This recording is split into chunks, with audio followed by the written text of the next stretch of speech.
God, I missed all you guys. Did I pull it off or no? No. Where do we rank? Didn't take you long to lie.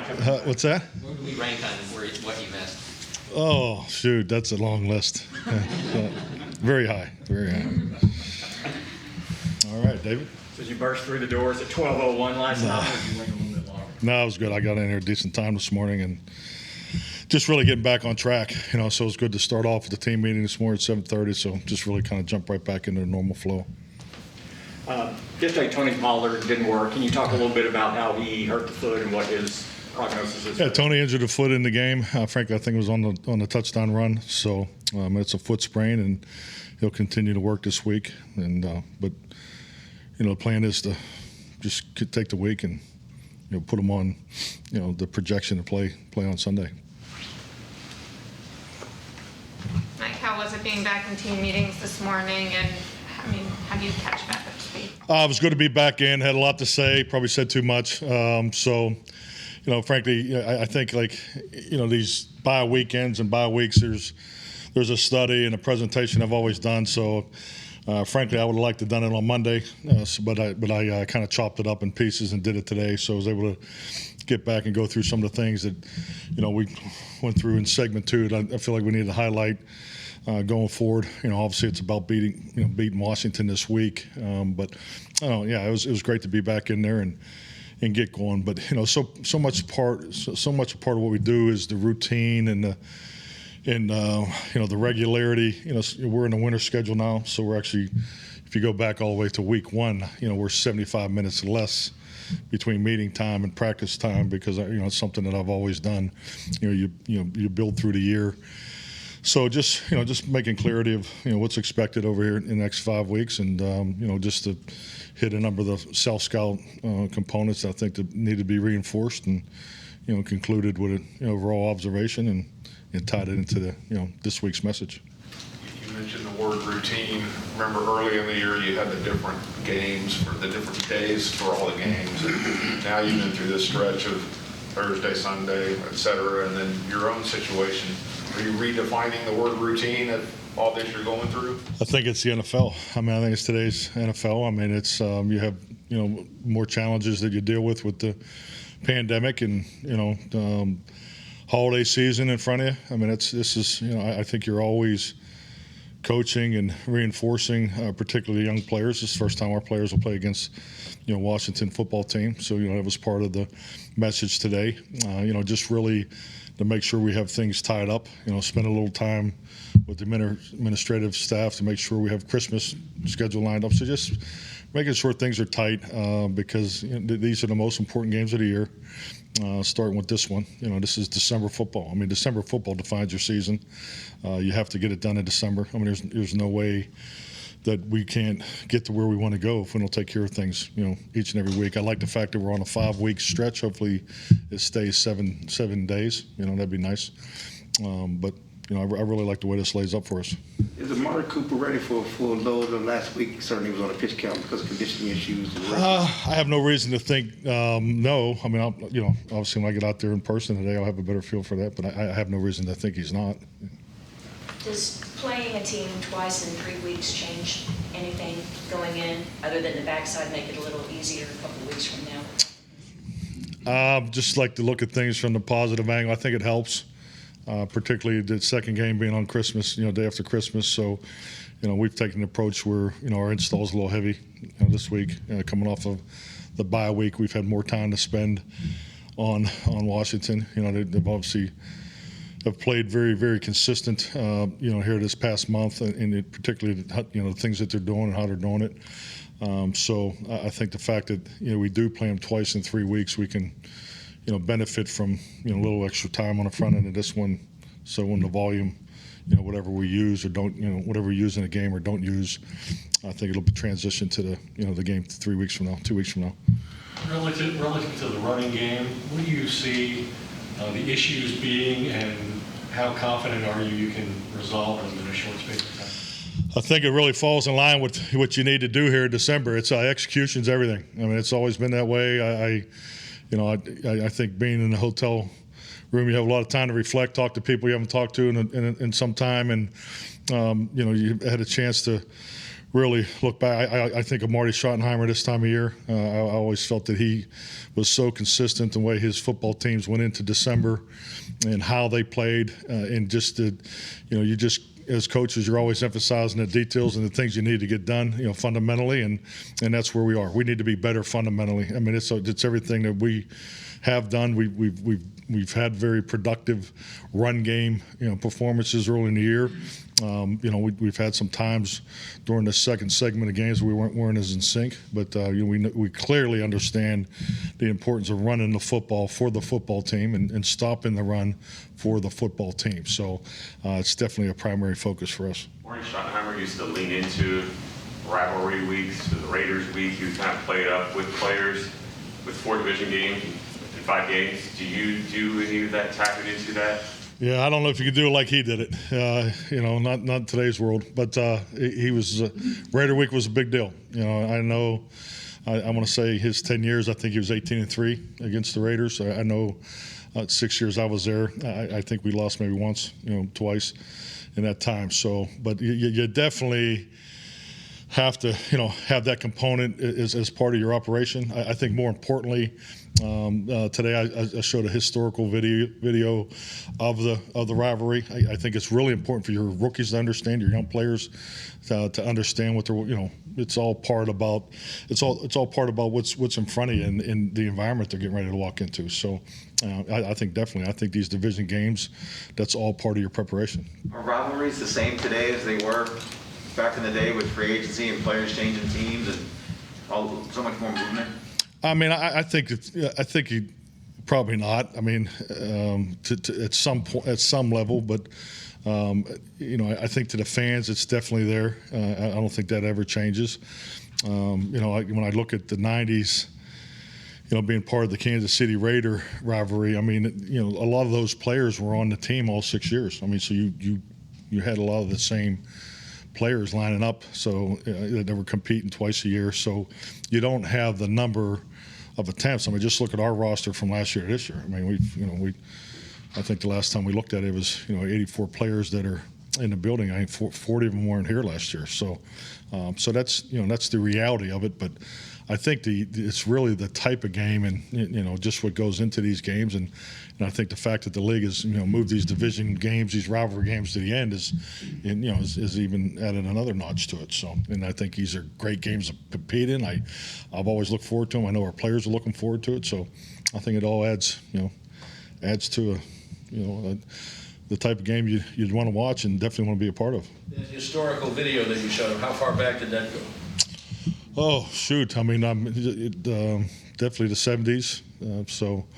Rogers in there, he says it's the greatest rivalry he's ever been a part of. He has Navy jersey on. I thought that was kind of cool. So, but I think it's important to, for you to always educate the players on the history of your organization. And I think, like I said, it was more about the rookies having an understanding of what's in front. Mike, Zeke said he had an encouraging MRI on Friday. In what ways does he need to be limited, and what exactly is his injury? Who's MRI? Zeke. I mean, he has a knee injury, so he's definitely making progress.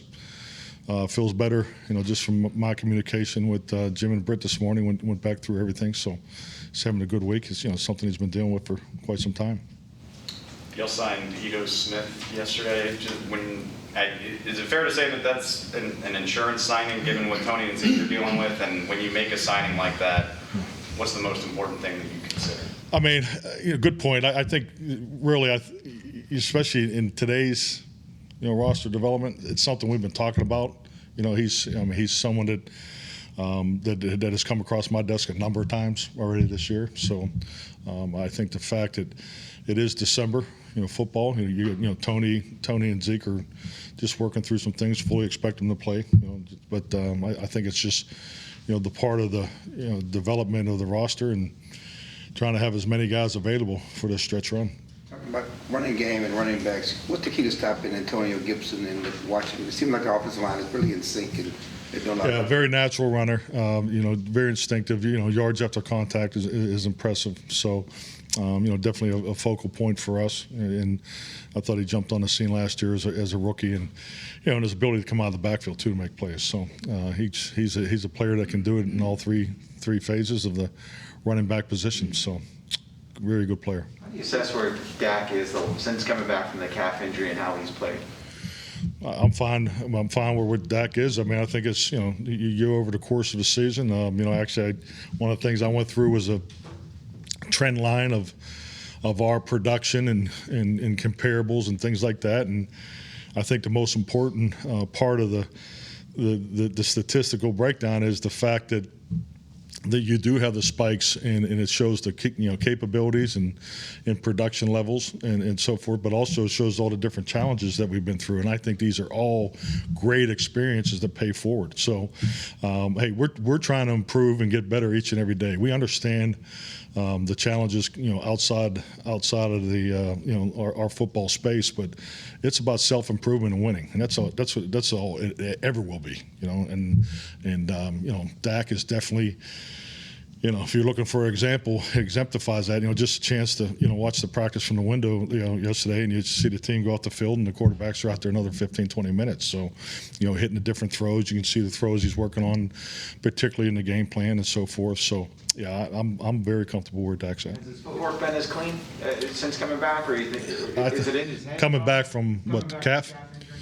I think that's once again, it's footwork, time clocks, the platform for the protection, all that plays into it. So it's never just one thing. How does the quarterback strike the balance of being able to see quick and think quick and just have an advanced mind as experienced as his is now, with kind of slowing down and allowing your progressions to develop and not moving off of a route too quickly?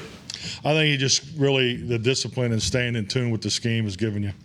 I think like anything in this game, when you're dealing with players that are very accomplished, you have to remind emphasis of not doing too much, because every play is not designed for 5 guys running into the end zone. So I think just staying within the discipline of the time clock, how it's tied to the protection, how it's tied to the matchup that we're concerned about or emphasizing. So it's and that's why this game is such a challenge in the passing game. The details in the passing game are so important, and you never come out of training camp firing on the details, especially with the climate of how we train and the time that we have together. I think you rely on scheme, leverage success early in the year. I think we accomplished that, but we're fully in tune with we could be better in more detail in our time clocks and spacing and those types of things. That's what we're focused on. Too much been made about the lack of separation outside, or is that something that's real? Man, you guys have been on your game. We're talking ball today. I'm excited. This is like some real stuff. Some of that nonsense you usually hit me with, but. Yeah, it's all about separation and spacing, and I think let's be honest. Go back to Denver; they came out and challenged us. They played a lot of match and man, and so I think anytime a team has success, and you've been putting up a lot of production, we fully understand people are going to challenge our perimeter. I talked about it a little bit in the team meeting today. So these are great opportunities for us. We love our guys in space, when they get the ball in their hands, because, you look at, some of the performances we've had. Now, they haven't been, great of late, but, I think our opportunity in front of us, and I definitely see Washington, taking that same approach, particularly with their coverage in their background and, the way Ron and Jack, design the way to play their defense. So, we'll have a lot of those opportunities Sunday. Is some of your offense now almost like a rolling blackout sort of thing? You had Dak out for a while, and then you have changes in the offensive line, and Elliott has the injury, and then the receivers. It seems to have kind of staggered, and it impacts that rhythm and that continuity you're talking about. Which are all great things. Over the course of a year. You have to. You can't just win one way in this league, and it's not practical to think that you're going to win with the same guys lining up the same 11 every week. It's just not practical. I've never seen it happen. I've seen teams go on great runs that, their health is probably plays a big part in it, whether, all 5 of their linemen were together, or, the quarterback. So you do have that, but to me, this is all part of a normal challenge. And, and that's why it's staying on top of the details within the numbers. I mean, I understand what the stats say, and stats can be misleading one way or the other. We understand that. So we're just really focused on self-improvement and winning. We got to do whatever we got to do to win the game. But these guys are very accountable. The work ethic of our football team, the whole space is very high. They're very accountable. We know what people think of us. We love that. We're comfortable who we are, where we are. But I'm excited about what's in front of us because, we're going to win this game. I'm confident in that, and just the prep that's going into it. But more importantly, we're going to we want to improve too along the way. So I think that's all part about what the challenge of December football gives you. What do people think of you? Huh? What do people think of you? That's your job. I answer the questions. Mike, you mentioned Jack Del Rio. You mentioned Jack Del Rio a moment ago. Has he had to change up things over the last several weeks when he loses a Chase Young and now Montez Sweat? Yeah, I mean, Jack's. I've always looked at Jack as an aggressive, play caller, and I think Ron fits in the same thing. I mean, they're trying to keep the time clock of the offense as short as possible. You can see the run pressures and things like that. So I mean, they give you a lot to deal with, particularly in the run defense challenge. So, I think definitely not having the 2 edge guys is, they were still able to manufacture pressure, against the Raiders. But I think the most important thing is staying in tune with the matchups and how they're going to play us, and they're definitely I've always viewed them as an aggressive scheme and approach. So I definitely think that'll be in place Sunday. So they move around a lot to run, just like Dennis Allen. Line movement, yeah.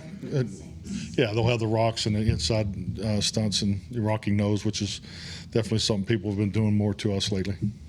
Mike, Jaron talked about the juice that the defense got by interacting with Dan Quinn on the sideline on Thursday. Do y'all have any conversations about keeping him down there, or because he likes the clear head up in the booth, that's the priority? Have not had that conversation this week. Dan prefers the box. I've been in a lot of these conversations over the years. So personally, I personally like it when the coordinator's on the sideline because he can touch the play caller to the key communicators and all. I think that's all real. I think that's important. But there's a system in place. A lot of work's gone into that system, and I've always left it up to the coordinator to call the game for where he wants to call it. So Dan feels he's better in the box, and that's the way we'll go. Both Memphis products, do you see some similarities between Tony Pollard and Antonio Gibson, their explosiveness in space? Oh, definitely. I think you look at their backgrounds too, and the way they, where they came from, and the positions they played, and now their ability to be productive. Yeah, but yeah, he's a dynamic back. Obviously, so is Tony, and these guys are we put the ball in their hands, and our tackling needs it's definitely a focus this week, particularly the yards after contact. How did Marty feel about bulletin board material, and how do you feel about it? Bill didn't spend a whole lot of time on it. I don't spend any time on it, frankly. I think it's with respect to your jobs, I think it's a waste of time. I just think it's if we have to worry about print and things like that. I'm more focused on the real stuff. I think it's important you go through the week to identify how the opponent's going to play you. The things you're expecting. But by Friday, they're just blank faces to me. We're about winning, doing the things we need to do to win. Just stay on the details of where we need to improve, and to me that's enough work. So, and that's where really Friday, Saturday, leaning into Sunday is where my mindset's always been. You said we're going to win this game. I'm confident of that. Do you think that could be taken as bulletin board material? I mean, what am I supposed to say? Yeah, I fully expect to win every game I've ever competed in. I mean, that's what sports is all about. That's what the NFL. Trust me, I understand how hard it is. They're working hard. We're working hard. But yeah, we're clearly planning on going to Washington to win the game. I mean, there's no doubt about that.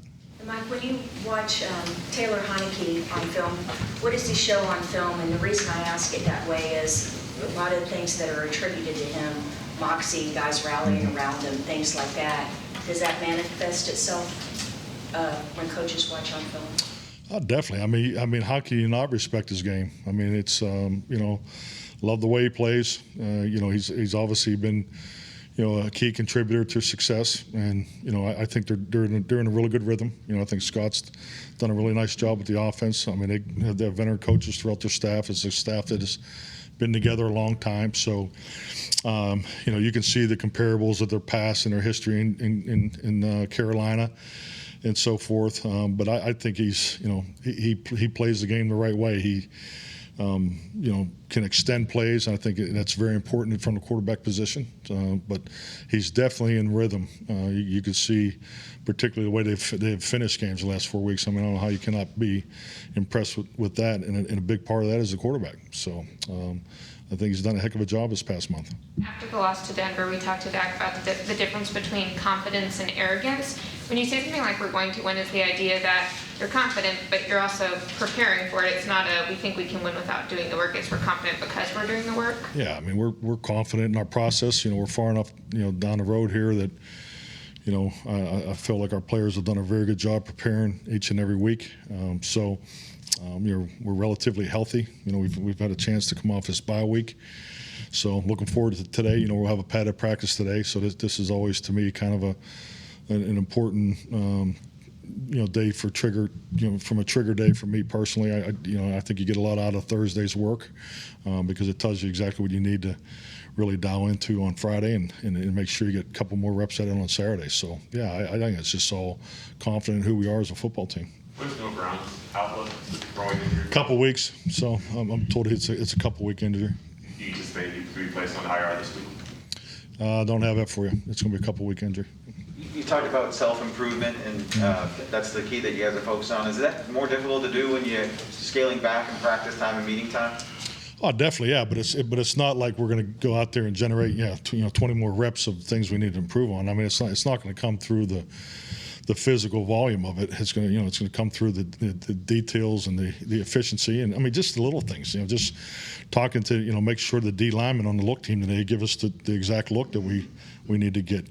Particularly in the inside run game. In the 9-on-7. So it's a padded practice day. So it's just making sure that you go from 10 reps to 8, but we got to make sure that we get the clean reps. So it's more about the detail of what we're doing, and we're not reinventing the wheel here. We have a lot of scheme in all three phases. We feel like we challenge our opponents schematically, but it's December. I mean, this game execution is everything in December. If I can't say it once, let's say it 20 times. So our execution level is our main focus, and as we know, that comes down to the fundamentals and the techniques. You're on first yesterday. Told us this is playoff football. That's the team's mindset. And asked him what that meant. He said every game we're treating it like a one and done type of a move. Is that coming from you? Is that what you're imparting on you guys?